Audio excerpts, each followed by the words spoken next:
Watch narrowly the demonstration of a truth, its birth, and you trace back the effluence to its spring and source within us. Browning. More is the treasure of law than gems, sweeter than comb its sweetness, its delights, delightful past compare. The Light of Asia. Walking those byways which I have so far pointed out, resting in their beauty and drinking in their blessedness, the pilgrim along life's broad highway will in due time come to one wherein his last burden will fall from him, where all his weariness will pass away, where he will drink of light-hearted liberty and rest in perpetual peace. And this most blessed of spiritual byways, the richest source of strength and comfort, I call the right understanding of the simple laws of life. He who comes to it leaves behind all lack and longing, all doubt and perplexity, all sorrow and uncertainty. He lives in the fullness of satisfaction, in light and knowledge, in gladness and surety. He who comprehends the utter simplicity of life, who obeys its laws and does not step aside into the dark paths and complex mazes of selfish desire, stands where no harm can reach him, where no enemy can lay him low, and he doubts, desires, and sorrows no more. Doubt ends where reality begins. Painful desire ceases where the fullness of joy is perpetual and complete. And when the unfailing and eternal good is realized, what room is there for sorrow? Human life, when rightly lived, is simple with a beautiful simplicity, but it is not rightly lived while it is bound to a complexity of lusts, desires, and wants. These are not the real life, but the burning fever and painful disease which originate in an unenlightened condition of mind.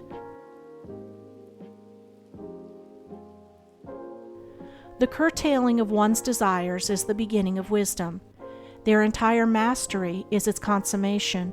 This is so because life is bounded by law, and being inseparable from law, life has no need that is not already supplied. Now lust or desire is not need, but a rebellious superfluity, and as such it leads to deprivation and misery. The prodigal son, while in his father's house, not only had all he required, but was surrounded by superabundance. Desire was not necessary, because all things were at hand. But when desire entered his heart, he went into a far country, and began to be in want. And it was only when he became reduced to the utmost extremity of starvation that he turned with longing towards his father's home. This parable is symbolical of the evolution of the individual and the race. Man has come into such a complexity of cravings that he lives in continual discomfort, dissatisfaction, want, and pain, and his only cure lies in a return to the Father's home, that is, to actual living or being, as distinguished from desiring. But a man does not do this until he is reduced to the last extremity of spiritual starvation. He has then reaped the experience of pain and sorrow as the result of desire, and looks back with longing towards the true life of peace and plenty. And so he turns round, and begins his toilsome journey back towards home, towards that rich life of simple being, wherein is emancipation from the thraldom and fever and hunger of desire.